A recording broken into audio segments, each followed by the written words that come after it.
बिस्मिल्लाहिर्रहमानिर्रहीम।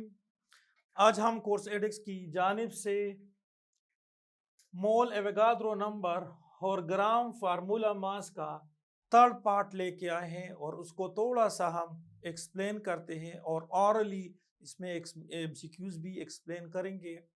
साथ साथ इसके एमसीक्यूज के लिए हम अलग पोर्शन को रखेंगे कि इसमें किस किस्म के एमसीक्यूज आ सकते हैं और वो कितने टाइप्स के हो सकते हैं, वो बाद में हम डिस्कस करते हैं। तो अब होगा क्या, हमारे पास मैग्नीशियम ऑक्साइड एक फार्मूला यूनिट है। इसमें याद रखिए ये जो मैग्नीशियम है it belongs to group number 1 और oxygen belongs to group number 6 और इसके अंदर एक आयनिक बॉन्ड होता है। तो इसलिए मैग्नीशियम ऑक्साइड हमारे पास एक मॉलिक्यूल नहीं होता है बल्कि ये एक फार्मूला यूनिट होता है। ये एक फार्मूला यूनिट है। इस फार्मूला यूनिट के जो मास होता है, तो याद रखिए आपके पास 24 मैग्नीशियम का मास है और ऑक्सीजन का 16 है। तो 24 और ऑक्सीजन का 16 ये 40 AMU ये फार्मूला मास है एक फार्मूला यूनिट के। अब इस फार्मूला यूनिट में वैलेंशियल इलेक्ट्रॉन कितने होंगे, तो ये याद रखें ये 16 है। अब आप कहेंगे कि सर मैग्नीशियम तो बिलोंग करता है ग्रुप नंबर 2 से, तो आउटर मोस्ट शेल में इसके 2 इलेक्ट्रॉन होते हैं और ऑक्सीजन के आउटर मोस्ट शेल में 6 इलेक्ट्रॉन है, तो 2 और 6 तो आए तो 8 हो गई। नहीं, देखिए बेटा, अगर आपके पास मैग्नीशियम है और ये ऑक्सीजन है, तो तब ये जान के मैग्नीशियम ऑक्साइड को बनाएगा जब 2 इलेक्ट्रॉन यहां से ट्रांसफर होके इसके पास आते हैं। तो इसमें टोटल इलेक्ट्रॉन जो आपके पास होते हैं, यहां पर जो टोटल इलेक्ट्रॉन होते हैं आउटर मोस्ट में, तो वो 6 है। ये 2 आने से ये इलेक्ट्रॉन होते हैं 8 और यहां पर आउटर मोस्ट में 2 इलेक्ट्रॉन है। 2 इलेक्ट्रॉन के जाने के बाद यहां पर आउटर मोस्ट में 8 इलेक्ट्रॉन कंप्लीट होते हैं। तो 8 इलेक्ट्रॉन मैग्नीशियम के पास और 8 इलेक्ट्रॉन ऑक्सीजन के पास आ जाते हैं, जिसकी वजह से वैलेंशियल इलेक्ट्रॉन 18 होते हैं। इसमें 2 आयंस होते हैं, एक मैग्नीशियम आयन, ये देखिए ये एक मैग्नीशियम आयन +2 और दूसरा आपके पास ऑक्सीजन आयन 2। इसका टोटल इलेक्ट्रॉन जो होते हैं वो 20 इलेक्ट्रॉन होते हैं, क्योंकि 12 इलेक्ट्रॉन आपके पास मैग्नीशियम में और ऑक्सीजन में जो है आपके पास 8 इलेक्ट्रॉन होते हैं, तो 20 इलेक्ट्रॉन होते हैं।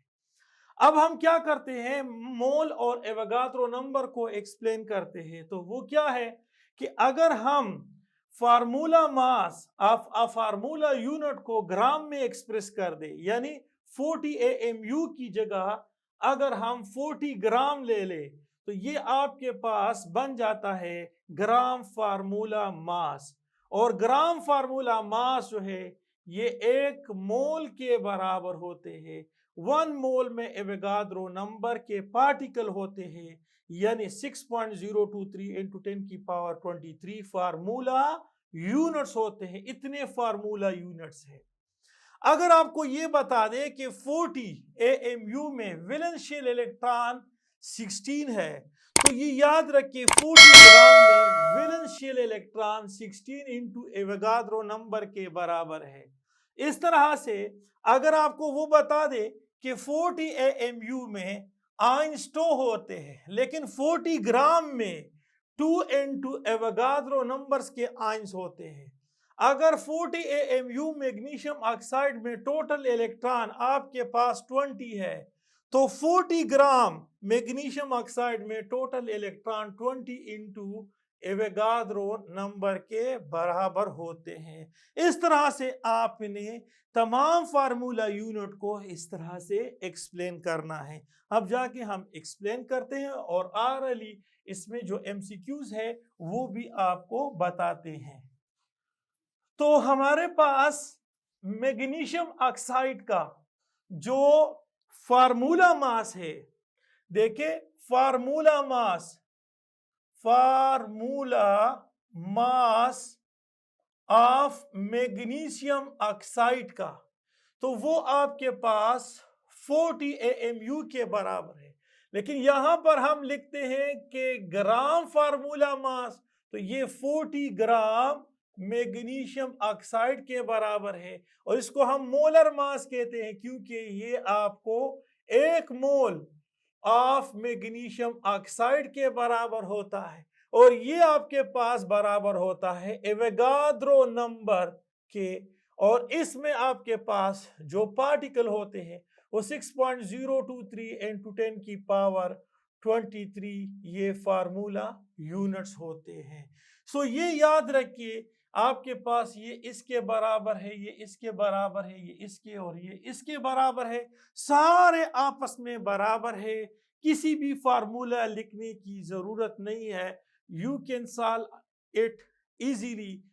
तो यहां पर आप हर किस्म के क्वेश्चन को सॉल्व कर सकते हो। इस तरह से आपके पास है ये gram formula mass, gram formula mass of sodium chloride. तो ये कि आयनिक बॉन्ड होता है, ये आपके पास 58.5 ग्राम सोडियम क्लोराइड के बराबर है। सोडियम का 23 है, क्लोरीन का 35.5, तो 58.5 ग्राम सोडियम क्लोराइड ये बराबर है 1 मोल ऑफ सोडियम क्लोराइड के बराबर है। और ये 1 एवोगाद्रो नंबर के, और 1 एवोगाद्रो नंबर में 6.023 into 10 की पावर 23 फार्मूला यूनिट होते हैं सोडियम क्लोराइड के और यहाँ पर मैग्नीशियम ऑक्साइड के।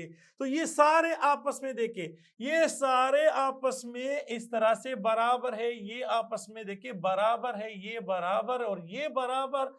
सिर्फ यहाँ पर मोलर मास 40 है, यहाँ मोलर मास 58.5 है। तो वजह क्या है कि याद रखिए इसके नंबर ऑफ पार्टिकल सेम है। जब नंबर ऑफ पार्टिकल सेम है तो यहाँ पर जो फार्मूला यूनिट होते हैं मैग्नीशियम ऑक्साइड के वो थोड़े से हल्के हैं, और यहाँ जो फार्मूला यूनिट के जो पार्टिकल या केमिकल स्पीशीज होते हैं वो थोड़े से भारी है, इसलिए इसका मोलर मास ज्यादा आता है। अब देखिए ऑरली क्वेश्चन, अगर वो आपसे पूछे कि 20 ग्राम मैग्नीशियम ऑक्साइड में कितने मोल है, तो 40 में 1 मोल है, 20 में हाफ मोल होता है।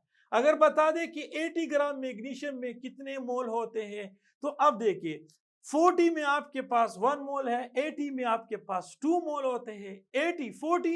80 ग्राम मैग्नीशियम ऑक्साइड में कितने फार्मूला यूनिट्स होते हैं, तो 40 में 1 into एवोगाद्रो नंबर है, तो 80 में 2 into एवोगाद्रो नंबर के पार्टिकल्स होते हैं। इस किस्म के क्वेश्चन आ सकते हैं। अब हम आपको एक्सप्लेन करते हैं कि मोल को किस तरह से हम फाइंड आउट कर सकते हैं। जो आपके किताब के अंदर फार्मूले लिखे हुए हैं उसको थोड़ा सा एक्सप्लेन करते हैं। अदरवाइज अगर आपका कंसेप्ट क्लियर हो तो you can solve it easily without any formula. Concept हो आपके पास, यू कैन डू इट। तो अब देखिए आपके पास है मोल, तो यहां पर मोल बराबर है आपके पास ग्राम वेट या mass divided by molar mass. यहां आप लगा दें मोलर मास, इससे आपके पास जो है मोल फाइंड आउट होता है, मोलर मास। अब मोलर मास ये एटम का मोलर मास भी हो सकता है, मॉलिक्यूल का मोलर मास भी हो सकता है, और फार्मूला यूनिट का भी मोलर मास हो सकता है, ये वाला मोलर मास।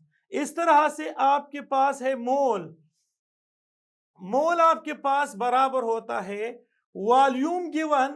ये देखिए वॉल्यूम गिवन, जो वॉल्यूम आपको दिया है डिवाइडेड बाय मोलर वॉल्यूम। ये देखिए मोलर वॉल्यूम, तो मोलर वॉल्यूम जो है ये याद रखिए वो 22.4 डीएम क्यूब है, ये 24.2 डीएम क्यूब है मोलर वॉल्यूम जो है।